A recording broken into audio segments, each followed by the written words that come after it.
Musi river front ప్రక్షాళనలో భాగంగా దాదాపు 10,200 మంది భూ నిర్వాసితులను అయితే గుర్తించడం జరిగింది. ఇప్పటివరకైతే ప్రభుత్వం ఆల్రెడీ చర్యలు చేపట్టింది. ఎందుకంటే ఎట్టి పరిస్థితుల్లో మూసీ ప్రక్షాళన జరగాల్సిందే అని చెప్పేసి ఇప్పటికే ముఖ్యమంత్రి కూడా చాలా సీరియస్గా తీసుకున్నారు. 1,50,000 కోట్ల మొత్తం ప్రాజెక్టు ఖర్చు కూడా అంచనా వేసింది ప్రభుత్వం. ఇప్పటికే మూసీ నదీ గర్భం బఫర్ జోన్లో ఉన్న నివాసం ఉన్న వాళ్ళందరికీ ప్రాజెక్టు నిర్వాసితులకు పునరావాసం కల్పిస్తామని చెప్పేసి ఇప్పటికే సీఎం రేవంత్ రెడ్డి కూడా ప్రకటించాడు. ఆ పునరావాస ప్రక్రియను కూడా ఆల్రెడీ 2 రోజుల కింద స్టార్ట్ చేసి 10,200 మంది నిర్వాసితులుగా ప్రకటించారు. మొట్టమొదట 1,600 ఇళ్లను తొలగిస్తారని చెప్పేసి వారిలో అర్హులైన పేదలందరికీ డబుల్ బెడ్రూమ్ కూడా అలకేట్ చేస్తూ గవర్నమెంట్ కూడా ఆల్రెడీ ఆ జీవో జారీ చేసింది. ప్రస్తుతం నేను న్యూ కమలానగర్ అంబర్పేట్ కాన్స్టిట్యున్సీ దగ్గర ఉన్నాను. చూద్దాం, ఇది మొత్తం మనకు మూసీ పక్కన ఆనుకొని ఇప్పుడు రోడ్డు కట్ సైడ్ భవనాలు ఉన్నాయి. మూసీని ఆనుకొని కూడా చాలా బస్తీలు కొన్ని ఏళ్ళగా మూసీని ఆనుకొని ఇక్కడ బస్తీలు ఇక్కడ ఏర్పాటు చేసుకున్నారు. మూసీ రివర్ ప్రక్షాళనకు సంబంధించి బస్తీవాసులు ఏమంటారు, వాళ్ళకి ఏమైనా నోటీసులు వచ్చాయి? ఇప్పటికి కూడా చాలామంది బస్తీలకు అయితే మార్కింగ్ చేసి కూడా జిహెచ్ఎంసీ సిబ్బంది కానీ లేకపోతే ఇరిగేషన్ సిబ్బంది కానీ మార్కింగ్ చేశారని కూడా మనకు తెలుస్తుంది. చూద్దాం స్థానికులు ఏమనుకుంటున్నారు, దీనికి సంబంధించి వాళ్ళ రెస్పాన్స్ ఎట్లా ఉందనేది వాళ్ళని అడిగే తెలుసుకునే ప్రయత్నం చేద్దాం. కూల్ చేస్తామంటే మేమైతే ఒప్పుకోం. మా పిల్లల స్కూల్ ఇక్కడనే, మేము పని చేసుకునేది ఇక్కడనే. హఠాత్తుగా వచ్చి నువ్వు ఇట్లా చేస్తే మేము ఎక్కడ వెళ్ళాలి చెప్పండి. మాకు డబుల్ బెడ్రూమ్ అయితే అస్సలు వద్దండి. అక్కడ గోడ కట్టేయండి, అవతల ఏమైనా వేసుకోండి, మా ఇంట్లో జోలికి మాత్రం రావద్దు. అంతే. ఆఫీసర్లో చేయమన్నారు, మీతో మాట్లాడారు? ఆఫీసర్లో వచ్చేమన్నారు, అదేంది సర్వే చేసుకొని పోయారు కరెంటు బిల్లు అడిగి.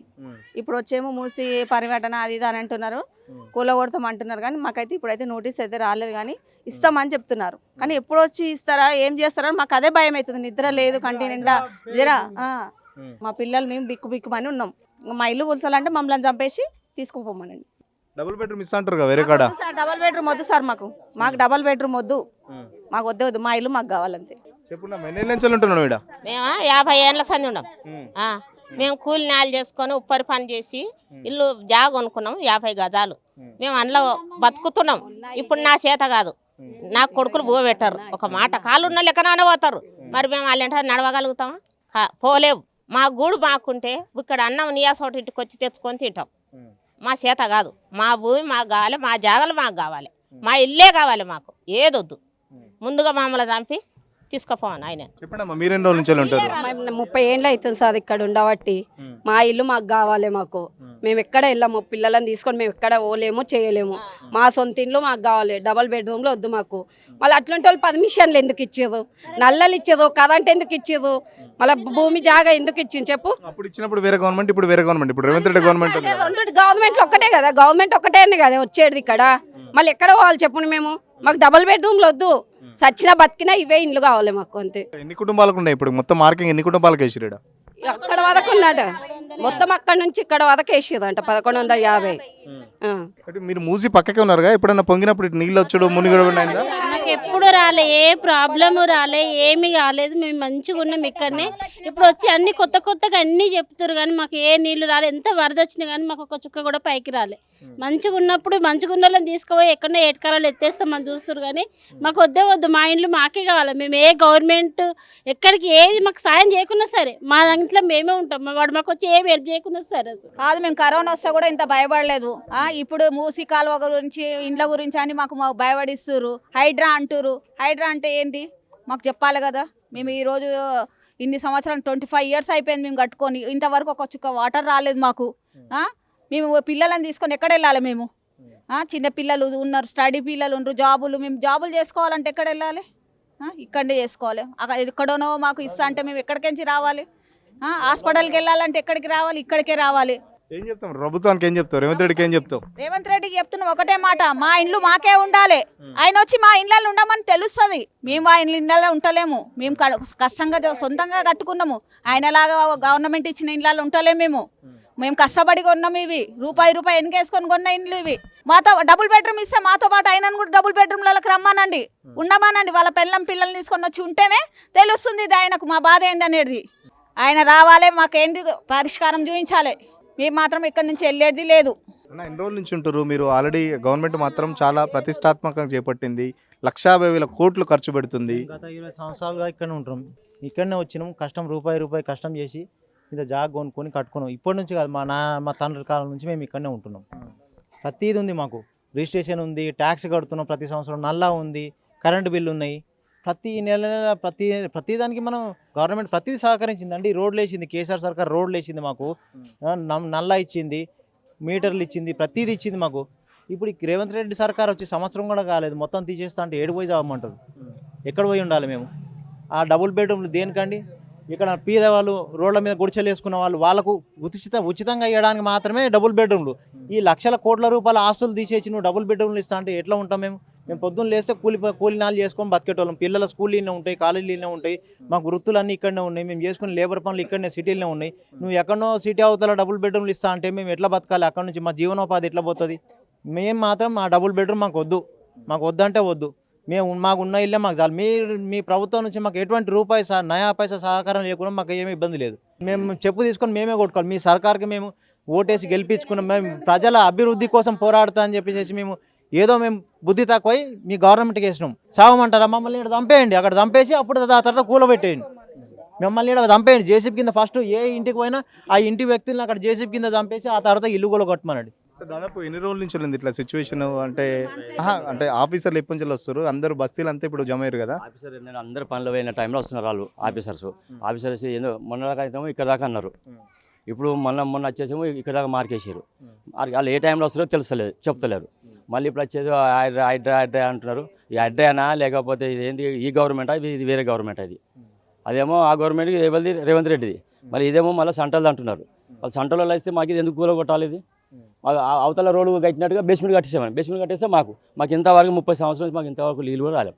ఈ చెరువు నిన్న నీళ్ళు రాలే, గండిపేట నిన్న నీళ్ళు రాలేవు, ఇమ్మసారి నిన్న నీళ్ళు రాలేవు. వాళ్ళు కాలువలు వదిలిన కూడా రాలే మాకు. ఈ నిన్న మొన్న వచ్చేసి ఈయన ఇవన్నీ కూలగొట్టు చేసేది పెద్ద పేరు తెచ్చుకుంటారు ఆయన. ఇవన్నీ సేమ్ నీ లెక్క నువ్వెంత బతుకుతున్నావు మా బతికే అంతే. మేము ఏదో కూలి పని కైకూలు కూడా చేసుకుంటే వాళ్ళం పొద్దుంతా పెట్టాం. మేము అమ్మిలో డబ్బులు సంపాదించడం కాదు, మాకు కొన్ని ఎకరాలు మాకు లేవు. కాదు, మేము మాకు కట్టినోడైతే కరెంటు బిల్లు ఎందుకు ఇస్తుండు, నల్ల బిల్లు ఎందుకు ఇస్తుండు? మేము అన్ని కట్టుకుంటలేమా? 30 ఏళ్ళ కోలం మాకు నీళ్ళు వచ్చినాయా? ఇప్పుడు రేవంత్ రెడ్డి వచ్చి ఎందుకు మమ్మల్ని రేవంత్ రెడ్డి ఇంకా 10 ఏళ్ళు నేనే ఉంటా అంటాడు. మొత్తం ఉంటాడు, ఉండనియారు. ఎవడు ఓటయ్యాడు? ఒక్కరు కూడా ఓటయ్యారు. రేవంత్ రెడ్డి ఇట్లా గరీబ్ వాళ్ళను అన్యాయం చేయొద్దు, ఆయన్ని కానీ మోసం చేయొద్దు. మంచిగా మర్యాద కొద్ది మాకు ఏమన్నా జాగాలి ఇండివిజువల్గా మేము పోయి కట్టుకుంటాం. నువ్వు పైసలు ఇయ్యి, మాకు 50 గజాలు ఎంత ఉండదో మనిషికి అంత పిల్లలు ఉన్నారు. పైసలు ఇచ్చినా మాకు అంత రేట్లో ఎక్కడైనా దొరుకుతాయా మాకు ప్లేసెస్?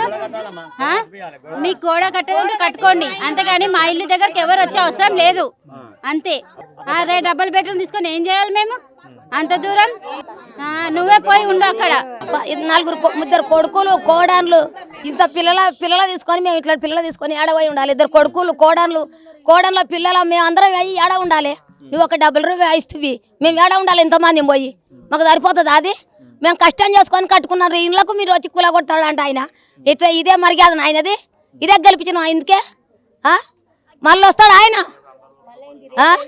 ఎందుకు ఇట్లా చేస్తున్నాడు మమ్మల్ని? ఎంత ఏడిపిస్తున్నాడు మమ్మల్ని. ఎంతమంది ఏడుస్తున్నాం, జ్వరాలు వచ్చి చచ్చిపోతున్నాం. మేము ఏం చేయాలి మరి?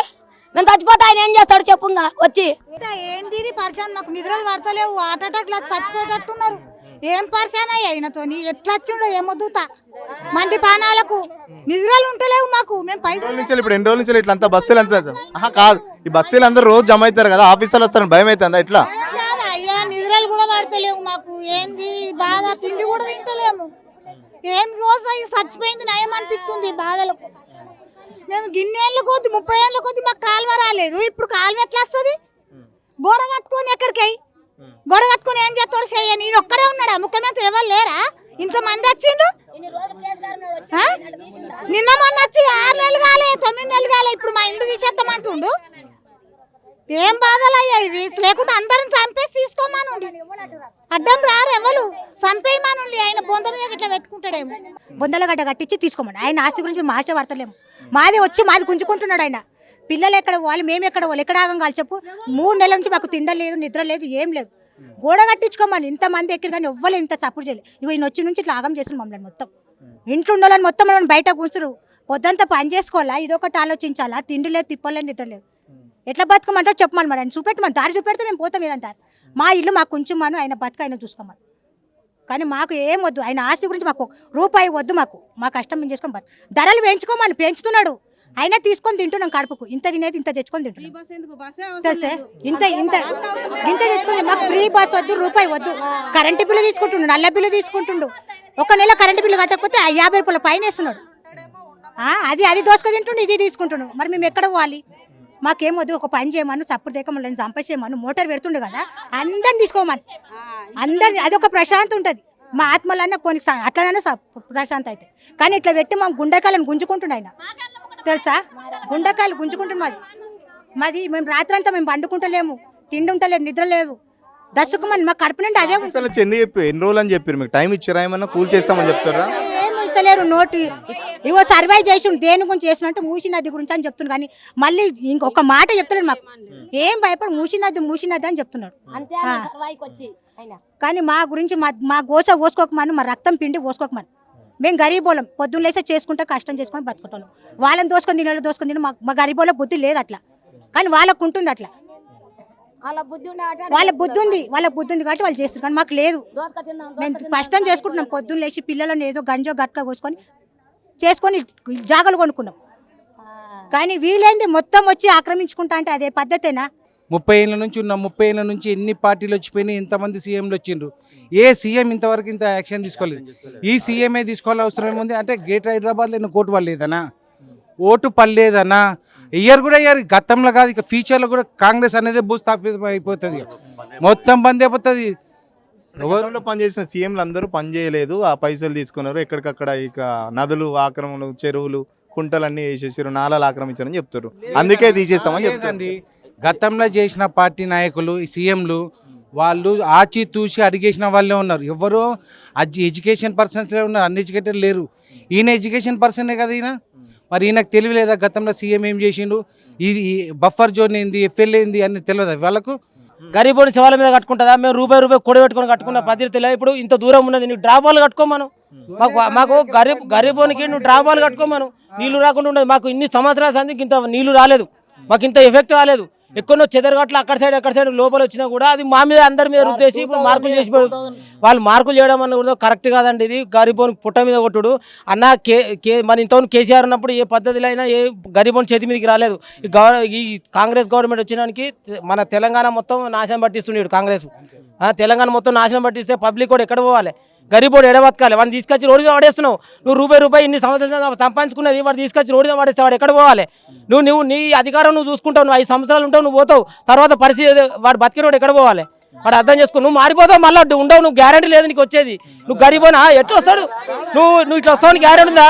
గరీబోని పొట్ట మీద కొడుతున్నావు. నువ్వు ఉసురు కొట్టి మస్తు మంది వేరు రాజకీయ నాయకులు చాలా మంది వచ్చి పోయారు. కానీ గరీబోని గుట్ట మీద కొట్టినప్పుడు రాజ్యాలు ఉండలే, నాశనం అయిపోయినాయి. అది గుర్తుపెట్టుకొని రేవంత్ రెడ్డి జర మాకు గరీబోనికి న్యాయం చేసి మా ఇండ్లు మాకు ఉంచేటట్టు చేయండి. మేము ఎంతో మంది సఫర్ అవుతారు. అసలు మాకు మా ఇల్లే కావాలి, వేరే పైసా వద్దు. మాకు బెడ్రూమ్ వద్దు, డబల్ బెడ్రూమ్ వద్దు, సింగిల్ బెడ్రూమ్ వద్దు. ఆ డబల్ బెడ్రూమ్ లో వాడికి ఉండమను, వాడి ఫ్యామిలీతో సాటు. తర్వాత మాకు అయ్యండి రాదు. అసలు మేము ఇల్లే ఇక్కడ నుంచి తీయం. అసలు అక్కడ ఉంటే గోడ కట్టుకోమనండి, కానీ మా దగ్గర రావద్దు. వస్తే బాగుండదు. వాడికి ఏదైనా అవుతుందని వాడికి చూసుకోమనండి. మాకైతే ఏం కాదు, మేము ఎట్లన్నా గరీబోళ్ళు.